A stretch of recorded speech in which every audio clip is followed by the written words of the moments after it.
Cash based expenditures हैं। In short जितनी भी प्रोविजंस हैं वो हम सारे यहाँ पे ऐड बैक करके अपने एक्सपेंसेस को कैश बेस्ड लेके मूव करेंगे। उसके बाद जब हम लेस करवा रहे होते हैं, जो हमें गेन आया होता है डिस्पोजल पे, हम वो लेस करवाते हैं। इन्वेस्टमेंट प्रॉपर्टी पे जो हमारा गेन होता है वो लेस करवाते हैं। ये वाले दो पॉइंट जो हैं, ये पॉइंट बहुत इंपॉर्टेंट है। ये अभी तक शायद आप लोगों को माइंड में ना हो या पेपर में ना पूछा हो, पूछ सकता है।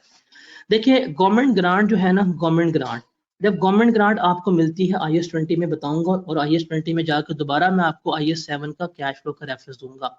जब आपको गवर्नमेंट ग्रांट मिलती है, आप इसको रिकॉर्ड करते हैं डेफर्ड मेथड के ऊपर, मतलब आप इसको अपनी डेफर्ड इनकम रिकॉर्ड करते हैं जब आपको रिसीव होती है। और जैसे जैसे आपके परफॉर्मेंस ऑब्लिगेशन सेटिस्फाई होते जाते हैं, आप उसको डेफर्ड इनकम से निकाल के अपनी अदर इनकम का पार्ट बनाते जाते हैं। अब हर साल आप क्या कर रहे हैं, आपको जब गवर्नमेंट ग्रांट आज से 5 साल पहले या 4 साल पहले या 3 साल पहले रिसीव हुई थी, वो आपने रिकॉर्ड की, आपने उसको अपनी लायबिलिटी रिकॉर्ड किया। अब आप हर साल वो जो परफॉर्मेंस ऑब्लिगेशन था उसको फुलफिल करते जा रहे हैं और आप उसको अपनी इनकम का पार्ट बना रहे हैं। सर गवर्नमेंट ग्रांट को इनकम का पार्ट बना रहे हो, लेकिन इससे कोई इनफ्लो नहीं हो रहा होता, कभी भी इनफ्लो नहीं हो रहा होता। अगर इसमें से इनफ्लो नहीं हो रहा तो ये नॉन कैश बेस इनकम है, इसको भी हम क्या करेंगे, लेस करेंगे। और डिविडेंड इनकम जो होती है उसको भी हम यहाँ पे लेस करवा देते हैं। ये सारा कुछ लेस करने के बाद मेरे पास क्या आता है, operating profit before changes in working capital. जब ये आ जाएगा, इसमें से फिर जो वर्किंग कैपिटल का चेंज होगा वो हम यहाँ पे लेस करेंगे। वर्किंग कैपिटल कहते हैं कि हमारे पास जो करंट एसेट्स होते हैं उस पर करंट लायबिलिटीज को लेस करें, हमारे पास वर्किंग कैपिटल आ जाता है। इस वर्किंग कैपिटल में क्या चेंज आएगा उसके बारे में हमने देखनी है।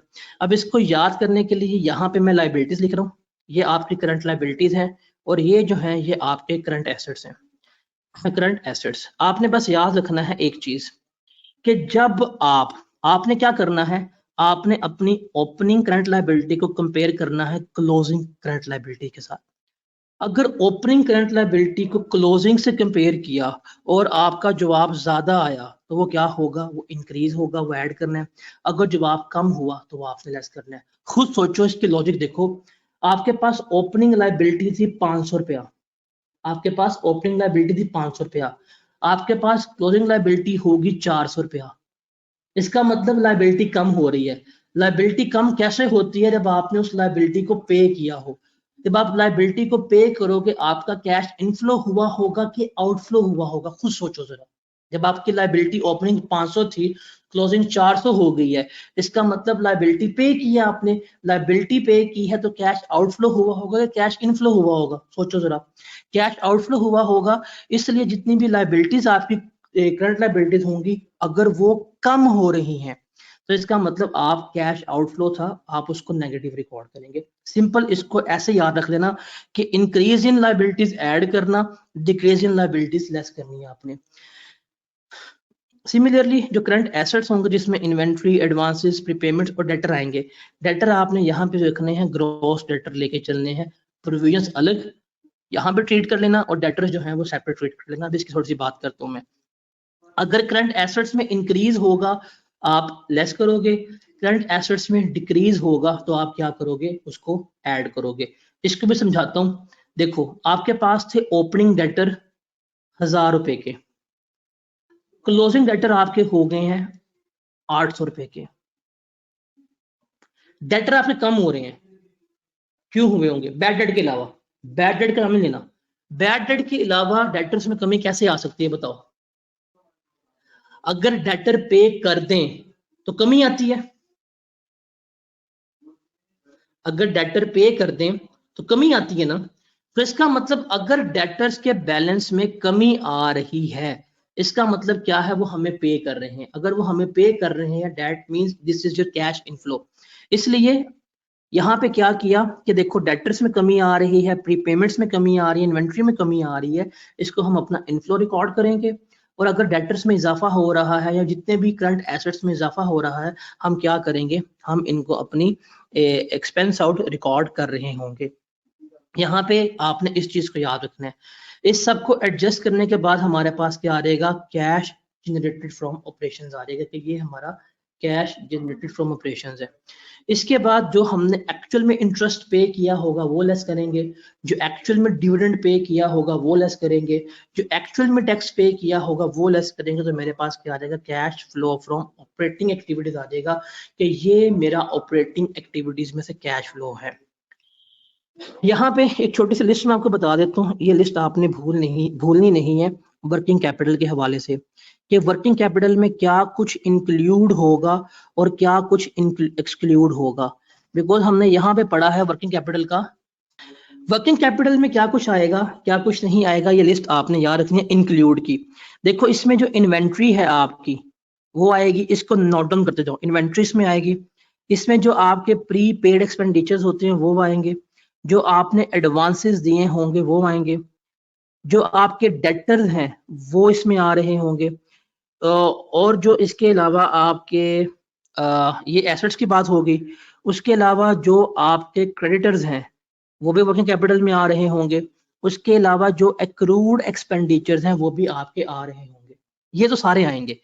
ये आएंगे वर्किंग कैपिटल में। मैं आपको एक और थ्योरेटिकल क्वेश्चन 4 नंबर का बता रहा हूँ जो आपको पास पेपर में मिलेगा, कि वर्किंग कैपिटल में ये वाले एसेट्स आ रहे होते हैं और ये वाली नॉर्मली क्या होती हैं, लायबिलिटीज आ रही होती हैं।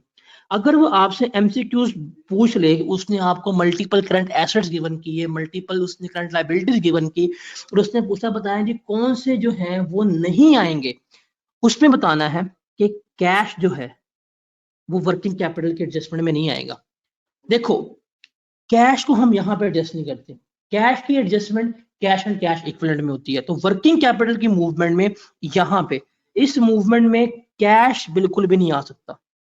ये नहीं ओपनिंग कैश क्लोजिंग कैश लिख दो, हाँ गलत हो जाएगा, कैश नहीं आएगा। उसके अलावा जो शॉर्ट टर्म इन्वेस्टमेंट होती है वो नहीं आएगी, बिकॉज वो भी कैश कन्वर्टेबल है नॉर्मली हमारी। उसके अलावा जो बोरविंग्स हैं, जो लोन लिया होता है, जिसमें अगर मैं बात करूं आपसे रनिंग फाइनेंस की, या अगर मैं आपसे बात करूं ओवरड्राफ्ट की, वो भी इसमें नहीं आएगा। उसके अलावा इंटरेस्ट पेएबल, ये लिख रहा हूं बड़े हैवी, इंटरेस्ट पेएबल एक्सक्लूडेड है, टैक्स पेएबल नहीं आएगा। उसके अलावा बैंक ओवरड्राफ्ट जो है वो भी नहीं आ रहा होगा। सर ये जो है ना इंटरेस्ट पेएबल और टैक्स पेएबल, ये कभी भी वर्किंग कैपिटल में नहीं आता, बिकॉज इसकी एडजस्टमेंट जो है वो हम सेपरेटली फेस पे शो कर रहे होते हैं, कितना इंटरेस्ट पे किया, कितना टैक्स पे किया। अब देखो आप इंटरेस्ट पे करते हो, आप इसको फाइनेंसिंग एक्टिविटी में लिख सकते हो, आप डिविडेंड पे करते हो, आप इसको वहां पर लिख सकते हो, मार्क्स नहीं कटेंगे। बट आई सजेस्ट यू कि आप इसको वहां ना लिखो, आप इसको ऑपरेटिंग में लिख दो, बिकॉज एक ही पैटर्न में करना आपके लिए बेहतर है। तो ये जो है ना, ये वो तमाम देखो एसेट्स हैं और लाइबिलिटीज हैं, करंट एसेट्स हैं, करंट लाइबिलिटीज हैं, बट ये वर्किंग कैपिटल में नहीं आ रहे। कैश नहीं आ रहा, इन्वेस्टमेंट नहीं आ रही, बोरिंग्स नहीं आ रही, इंटरेस्ट पेबल नहीं आ रही, टैक्स पेबल नहीं आ रहा, बैंक ओवरड्राफ्ट नहीं आ रहा। ये वो तमाम एसेट्स और लाइबिलिटीज हैं जो वर्किंग कैपिटल के चेंजेस में इन्वॉल्व नहीं हो रहे। तो इसके ऊपर क्या करना है, इसके ऊपर जरा आपने काफी ज्यादा फोकस करना है, इसको आपने अपने जहन में रखना है, भूलना नहीं है। उसके बाद डेटर्स रह गया हमारा। डेटर्स के बारे में मैं कुछ थोड़ी सी गाइडेंस दे दूं, डेटर्स हम किस तरह लेके चलेंगे और किस तरह लेके नहीं चलेंगे। देखो डेटर्स जो है ना, डेटर्स या रिसीवेबल, ये अगर इंक्रीज होंगे और अगर डिक्रीज होंगे, जब डिक्रीज होता है डेटर का बैलेंस, ओपनिंग हम क्या कर रहे हैं, हम डेटर का ओपनिंग बैलेंस हम कंपेयर कर रहे हैं डेटर के क्लोजिंग बैलेंस से। अगर ओपनिंग क्लोजिंग में डिक्रीज आ जाता है तो हम इसको ऐड करते हैं, अगर इंक्रीज होता है तो हम इसको लेस करते हैं। ये तो हम इसको इस तरह से लेके चल रहे होते हैं। लेकिन इस डेटर को ट्रीट करने के भी दो तरीके हैं। आप मल्टीपल पास पेपर देखते हैं, आप कंफ्यूज हो जाते हैं, कहीं पे उसने डेटर कैसे ट्रीट किए होते हैं, कहीं पे उसने डेटर किसी तरह ट्रीट किए होते हैं। अक्सर आपको किसी न्यूमेरिकल में किसी सवाल में नजर आएगा कि डेटर में उसने किसी सवाल की एडजस्टमेंट में प्रोविजंस को ऐड किया होगा, किसी सवाल की एडजस्टमेंट में उसने प्रोविजंस को ऐड नहीं किया होगा। आपने अक्सर देखा होगा, ये देखा होगा, कोई पास पेपर देखा आप लोगों ने जिसमें आपको लगा हो कि कहीं पे वो ऐड बैक करता है प्रोविजन, कहीं पे ऐड बैक नहीं करता, सर वो ठीक करता है। डेटर्स को ट्रीट करने के दो तरीकेकार हैं, एक है ग्रॉस मेथड, एक है नेट मेथड। ग्रोस मेथड में क्या होता है, ग्रोस मेथड में हम ग्रोस डेटर लेते हैं, मतलब हमारे पास जो ओपनिंग डेटर होंगे हम उसमें प्रोविजंस जो क्रिएट की हैं वो ऐड करके ग्रोस डेटर लेंगे। हम क्या करेंगे, हम ग्रोस डेटर का अकाउंट बनाएंगे कि ये मेरे पास ग्रोस डेटर थे, मतलब प्रोविजंस को हम ऐड बैक करेंगे और ऐड बैक करने के बाद हम उसका इन्फ्लक्स ले रहे होते हैं। अगर मैं ग्रोस डेटर को लेके चल रहा हूं, अगर मैं ग्रोस डेटर्स को लेके चल रहा हूं, उस वक्त डेटर्स की प्रोविजन जो होगी वो इररेलेवेंट हो जाएगी, बिकॉज प्रोविजंस जो है वो मैंने इसी अकाउंट में ट्रेड कर ली जब मैं ग्रोस अप के तहत चल रहा था। और अगर नेट में लेके चल रहा हूं तो नेट मेथड में क्या होगा, मैं जो उनकी प्रोविजंस होगी उसका अलग अकाउंट बनाऊंगा और डेटर्स का मैं अलग अकाउंट बनाऊंगा।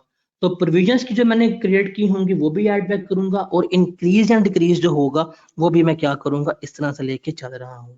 तो ये दो मेथड होते हैं। रिकमेंडेड जो है वो ये है कि आप इसको ग्रॉस मेथड से कर लें या आप नेट मेथड से कर लें, बट आई सजेस्ट यू कि इसको आप नेट मेथड से कीजिएगा। नेट मेथड में ना गलतियां कम होती हैं, बिकॉज एक तो उसने आपको प्रोविजन का बैलेंस भी दिया होता है कि ओपनिंग प्रोविजन ये थी, क्लोजिंग प्रोविजन ये थी, प्रोविजंस फॉर द ईयर ये थी, तो आप बैड डेट की वो प्रोविजन ऐड बैक कर दो और डेटर्स पहले ही नेट होते हैं और नेट डेटर्स का इंक्रीज डिक्रीज निकालना हमारे लिए काफी ज्यादा आसान होता है।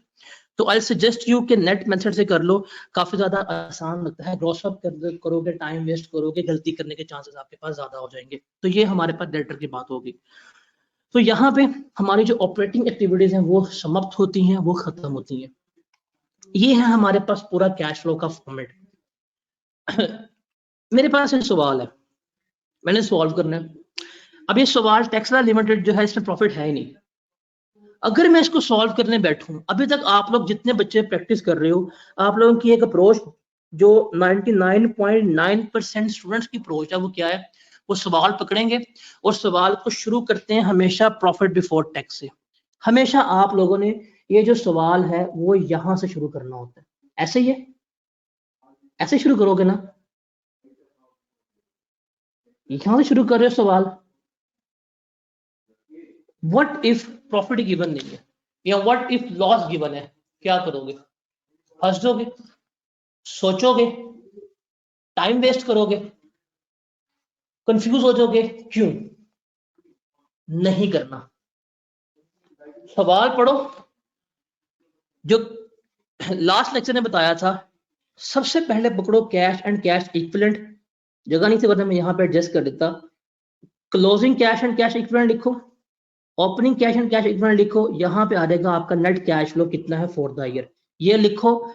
ये लिखने के 3 लाइनें लिखने के आप 2 नंबर आराम से सिक्योर करके बैठ जाओगे। उसके बाद पूरे सवाल में जो सबसे आसान एक्टिविटीज होंगी ना वो है फाइनेंसिंग। देखो आप देखिए, ये आपका आई कैप का एग्जाम पेपर है, ये आपकी लेफ्ट शीट है, ये आपकी राइट शीट है। आपने शुरू यहां से करना था, आपने कहा ठीक है शुरू में यहां से कर रहा हूं। आप लेफ्ट पेज पे गए, आपने बॉटम पे फौरन से कैश एंड कैश इक्विवेलेंट लिखा, आपने कहा ये मेरा इंक्रीज एंड डिक्रीज है। सवाल शुरू करो। सबसे आसान जो है फाइनेंसिंग एक्टिविटी है, बिकॉज इसमें शेयर इशू है या लोन की रिपेमेंट है, इसके अलावा कुछ नहीं है। जल्दी से लिखो, कैलकुलेट करो, 2 से 3 मार्क्स सिक्योर करो। अगर 2 से 3 मार्क्स यहाँ पे सिक्योर हो गए हैं और 2 मार्क्स सिक्योर यहाँ पे हो गए हैं तो आप मैक्सिमम 4 मिनट के अंदर 5 नंबर सिक्योर करके पेपर में बैठ जाओगे। सवाल पूरा पढ़ा भी नहीं है, लग गया पता? अब वो लग गया ना पता, तो अब आपने एक काम करना है, वर्किंग का रेफरेंस दो, पीपी का अकाउंट बना लो, पीपी का अकाउंट बना ले, वर्किंग का रेफरेंस दें, दैट्स इट। अब देखना है पीपी का अकाउंट कॉस्ट मॉडल पे है या बुक वैल्यू मॉडल पे है, उसके मुताबिक आप देखें, आप पीपी का अकाउंट बनाएं और आप कहानी स्टार्ट कर दें।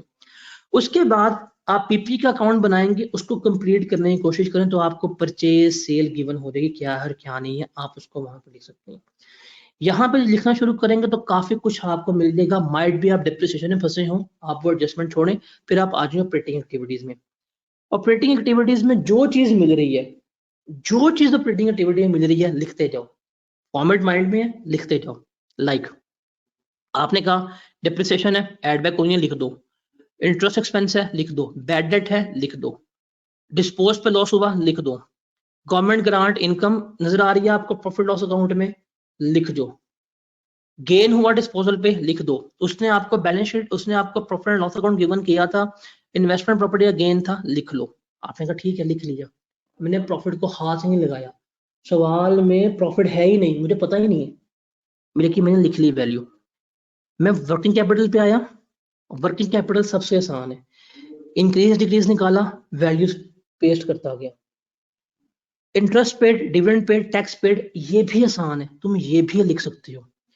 अब पूरे कैश फ्लो के सवाल, आप जितने भी पास्ट पेपर के क्वेश्चन पकड़ लेना, जितने भी, उसमें जो प्रॉब्लमेटिक एरिया जिसमें एग्जामिनर कंफ्यूज कर रहा है वो मैं आपको हाईलाइट कर देता हूँ, जहां पे आपने फंसना है, जो वर्किंग आपकी फंसने वाली होगी।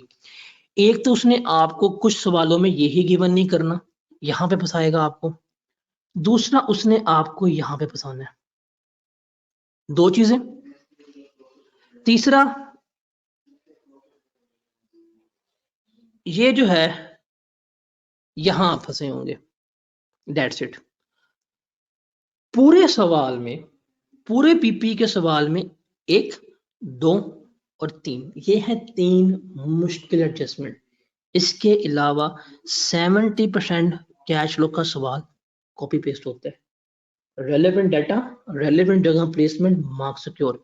अगर 17 नंबर का सवाल है और 17 नंबर के सवाल का आप 60 से 70% पहले 10 मिनट में कर लेते हो और एक्यूरेट कर लेते हो, फिर तुम्हारे पास ही मार्क्स आ जाने हैं, पेपर पास कर जोगे। आप लोगों ने टाइम यहाँ वेस्ट करना है, जब आप टाइम यहाँ पे वेस्ट करोगे अपने मार्क्स लूज कर जोगे।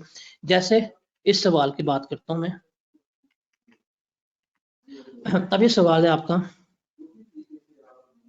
अब ये सवाल 17 नंबर का है, दिखने में सवाल जो है वो बहुत छोटा है, लेकिन कहाँ शुरू करेंगे जी, कैश एंड कैश से शुरू किया, तब क्या पता। अब देखो यहाँ पे दूसरा अकाउंट जो बनाना है आपने, वो बनाना होगा एसेट्स का, तो इक्विपमेंट परचेज है, रिवैल्यूएशन सरप्लस की मूवमेंट है, ये जाएगी रिटेन अर्निंग में, इफेक्ट उसका पढ़ो। तो इसको आप इस तरह से पैटर्न से करते जाएं, आपका हो जाएगा।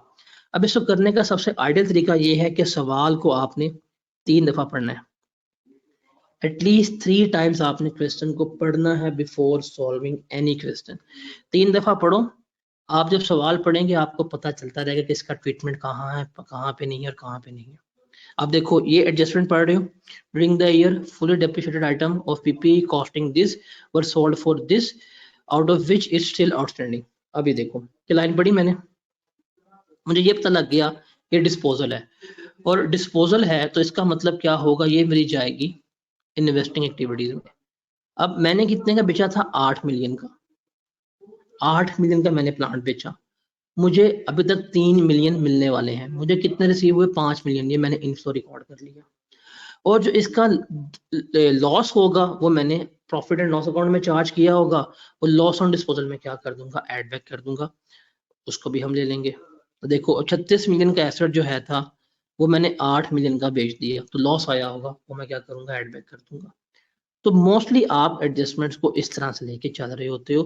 अब अगर मैं इस सवाल को प्रॉफिट से शुरू करना चाहूँ, इस पूरे सवाल में प्रॉफिट है ही नहीं, पूरे सवाल में प्रॉफिट नहीं है, तो नहीं कर सकूंगा। तो बेहतर है जो चीजें मिल रही हैं रेलेवेंट फाइंड आउट करो, प्रॉफिट निकाल, एंड पे प्रॉफिट निकलता है, प्रॉफिट एंड पे निकाल दो, कुछ नहीं होता। लेकिन आपने इस तरीके से लेके चलना है। ये सवाल जो है ये आपका मस्ट डू प्रैक्टिस क्वेश्चन है टैक्सिला लिमिटेड की, ये आपने हर हालत में करने इस क्लास के बाद बिफोर टेस्ट। तो इस तरह से क्या करना है, आपने इसको लेकर चलना है। अगर उसने लॉस भी गिवन किया हो ना, अगर उसने लॉस भी गिवन की है तो सर कोई मसला नहीं होता, यहाँ पे सिर्फ अमाउंट नेगेटिव है, ये नेगेटिव अमाउंट है, बाकी तमाम एडजस्टमेंट जो है वो सारी सेम चलनी है। लॉस का मतलब है ये अमाउंट नेगेटिव है, बाकी तमाम तरीके जो है वो आपके यही है। और एग्जामिनर जो है वो हमेशा आपको गिवन करेगा कि आपने सवाल डायरेक्ट मेथड से करना है या इनडायरेक्ट मेथड से करना है। अगर उसने आपको कुछ भी गिवन नहीं किया तो आपने सवाल इनडायरेक्ट मेथड से करना है।